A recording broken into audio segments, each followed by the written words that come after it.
Thanks for checking out this highlight from the Casually Hardcore podcast. If you want to check out the full podcast after the show, please be sure to hit the top link in the description. But now, let's do it. All right, well, my name is Ryan. I'm also known as the Night Sky Prince on YouTube and Twitch.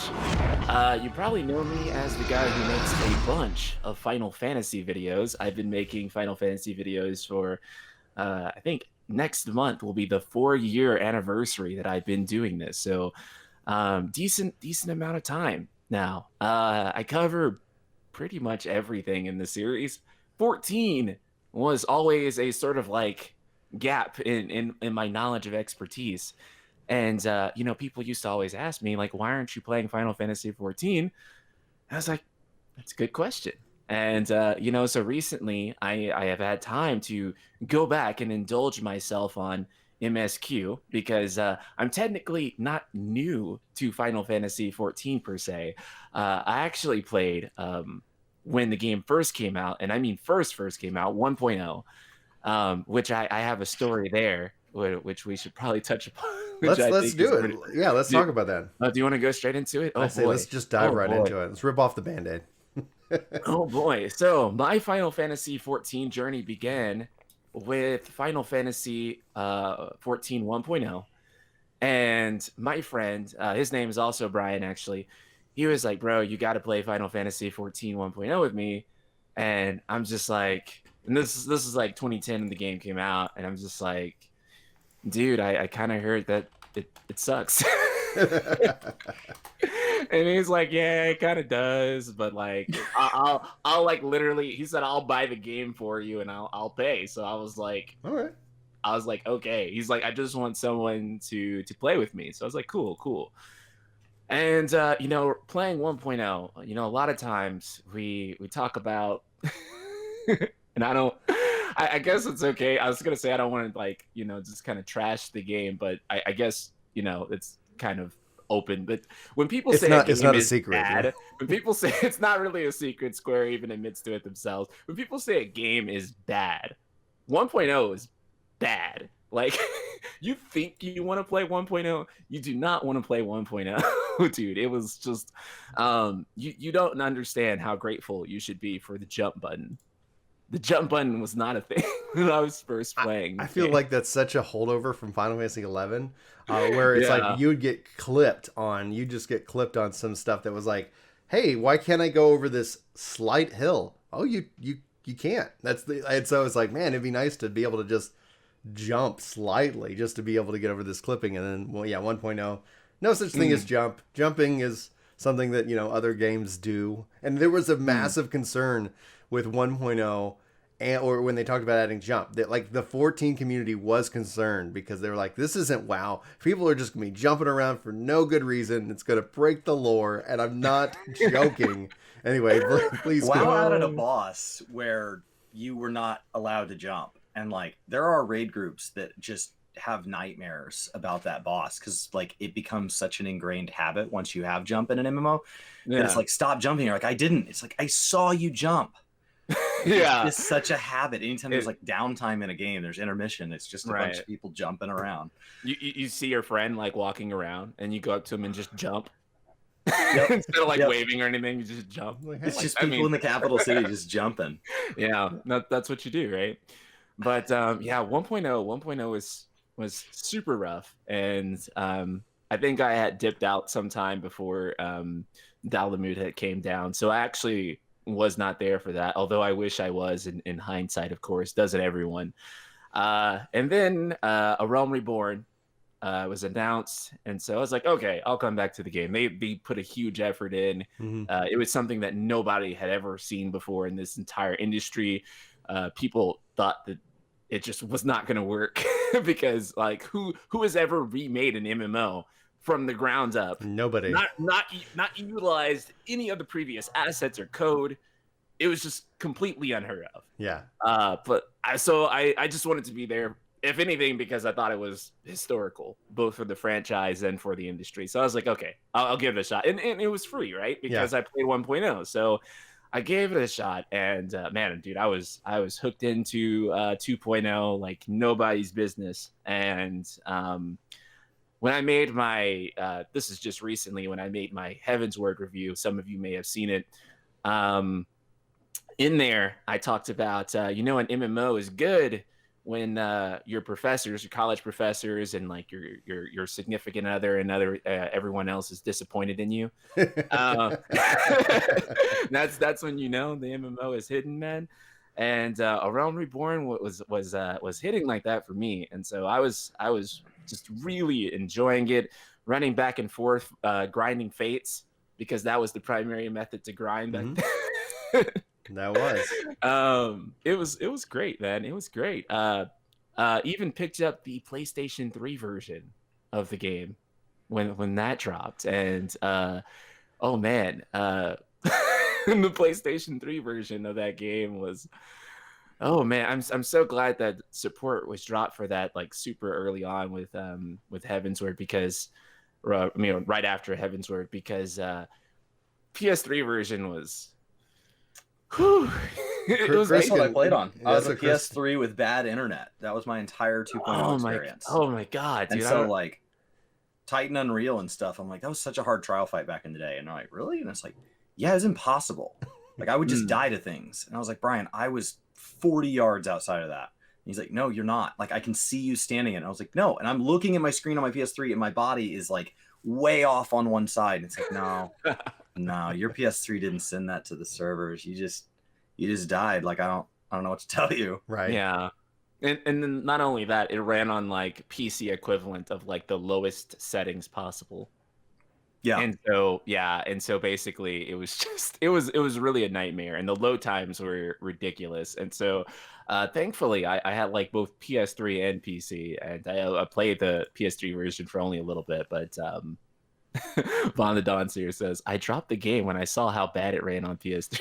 Yeah, it ran really. It definitely didn't help me want to like. I skipped cutscenes through ARR, and like even then I was behind. Like Brian and them would watch the cutscene and pull the first wave of trash, and I would get there as the first wave of trash went down. Like I'm skipping the cutscene. This is also before they had the auto like, skip cutscene. It's like I'm watching a load screen, man. Like I don't know what do you want me to do? Yeah. Yeah. And then the PS4 version came out, and of course it ran much better, and that was awesome. Free upgrade. Yeah, and it was a free upgrade. It was great. Yeah, it was so much better. It's actually awesome that they're doing that for the PS5, but it's not necessarily removing your PS4 license. I love how that they're just saying like, okay, yeah, just download the PS5 version, you're good. And just hopefully that hopefully what we'll see that move to is just a straight up PlayStation license as opposed to like. Do you know what's good about that is that when I play games with my friends on Wednesdays, we play Xbox games. Every time somebody in the party has an issue, it's because they're one of the few people that has gotten a hold of a Series X. Every single time somebody's like, my game crashed. It's like, well, that's what you get for being on the newest console. Yeah. Like, and so knowing that the PS4 Pro version runs well on the PS5, the fact that it's going to be a separate client, I think is really good news, because it's like, hey, if the 4K version causes your game to crash mid-Savage, boot up the PS4 Pro version and do your Savage, and you can go back to PS5 when you're in casual content. Yeah, completely agree. So then continuing on, obviously I stopped playing after that. I was in college at the time. I had to keep up with my grades and all this other stuff. So taking a break from the game ended up being the best thing to do at the time, it seemed. And the break ended up being years. Didn't come back until just recently. And then I had beaten The Realm Reborn at the time, but then I had like, what do you call it? The seventh umbral, whatever the name of the thing is in between Heavensward and it's so weird they named it Reborn. that. Yeah. It's like I felt It's like a big gap. I felt like that name when they named it that I was like, how cocky are you? Like, it's like the Astral era is supposed to be an era of peace and prosperity. And they're like, hey guys, we just solved, we fought off the Garlands. They're still a massive threat. We've only beaten a small fraction of them, but we're going to go ahead and declare this next era an era of peace. And then Bahamut's like, F all of you. era. It's Yeah. like who names an era? Like usually it's the same thing with people when they name generations. It's like anybody's coming out like this is generation whatever. Generations end up getting named and classified like years later when you actually have hindsight. And it just cracked me up that I was like, okay, and then like nope. I think that it's called that, but I think it's called that almost as a meme. Yeah. Yeah, you really can't name something in foresight. It's only in hindsight you can really accurately name something. Exactly. Except for babies. Yeah.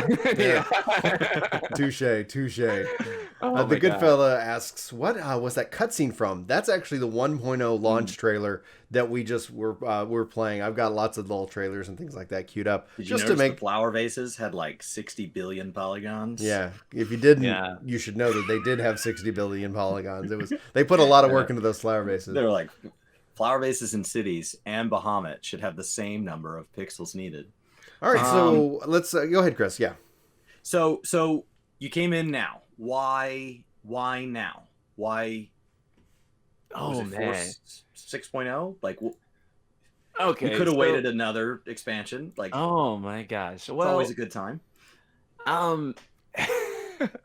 So as a lot of my followers know, I've had a lot of, let's just say, qualms with how the single player Final Fantasy games of late have been going in terms of story. Mm-hmm. I really feel like the story in a lot of the modern single player games has not hit the right chords that it's needed to. And I guess this is where unpopular opinion time comes in for me personally. Is when I got to Final Fantasy VII Remake's ending, that was a very big low point for me with the franchise. I know a lot of people love that ending, super excited for it, all the possibilities, whatnot. Because it's not over. Yeah, because it's not over. But for me, the themes that they were touching on and the stuff that they were bringing into Final Fantasy VII that I personally felt like did not belong there, it was a huge turnoff for me. And then before that, 13 and 15 have, well, you guys know as Final Fantasy fans the feelings people have toward those games, and I generally share those feelings too. 15, as much as I love it, I mean, my namesake is the Night Sky Prince. Mm-hmm. I've always been a huge Noctis fan and all that stuff, but that game did not hit the right chords with me at all. 13, I don't think it hit the right chords with too much of anyone. It was what they continued, like it was like, who's asking for more of this, and they just like all right, we're just committed. And I think from a developer perspective, we see that they had a hard transition into HD gaming and modern gaming, and the cost and the time, the things it would take, and so that's where, like, when even with 15 as an example, when Yoshi P relaunched 14, and he's been working on cultural changes within the Square Enix company from a development perspective.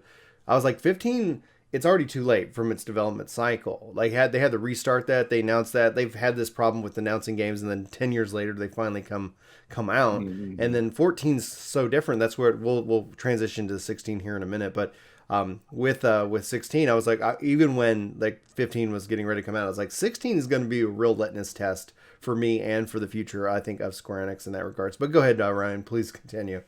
Oh yeah, I completely agree. 15, that was like really a case of, and I think a lot of people don't know this because it sounds paradoxical to say out loud. It was really a case of we didn't have enough dev time, and Von Don here says most of Japan struggled with that transition. Yeah, a lot of Japanese developers really did struggle with that transition, and I think that they've sort of really got their bearings now, but it did take a while. Mm-hmm. But yeah, with 15, it was a case of we didn't have enough dev time. And I know a lot of people say, well, you had 10 years, but the released product that we got only was in development for roughly 3 years. Mm-hmm. Yeah, and I felt like I wish they took a year longer. And then the problem with 15 in my mind, especially when you have the DLCs and all that extra stuff, like it needed to all be one package. Yeah. But I felt like they couldn't take that time because they had announced it originally as another product. And so then people were like, yeah, it's been 10 years. It's like, bummer that they didn't come out, and just say, hey, it's, and that's where 16 I think is going to be the most interesting. That's the problem with Square, right? They're that guy you always want to invite out, but every time you call, you're like, are you coming? He's like, yeah, I'm already, I'm on my way. I'm on my way. He is not on his way. He has not left. He is not dressed. Like, he's not even home yet, has to stop by the house. And so, like, they announce things so far in advance. It's like, they're not on their way. Like, when they announce something, they haven't even started on it. They don't even know what engine they're programming in. They haven't picked somebody to be in charge. Like, there's no plan. Like, we built a trailer. Seems like a cool idea. And so, like, every time, like, oh, it's 10 years in development. No.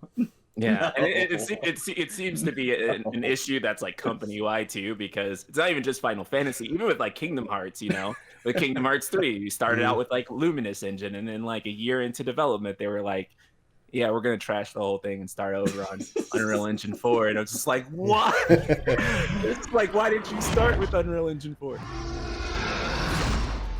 I hope that you really enjoyed that highlight, and I hope that you check out the full podcast. Again, link is in the description. Thanks for being here, and hope you have a fantastic day, you wonderful, beautiful individual.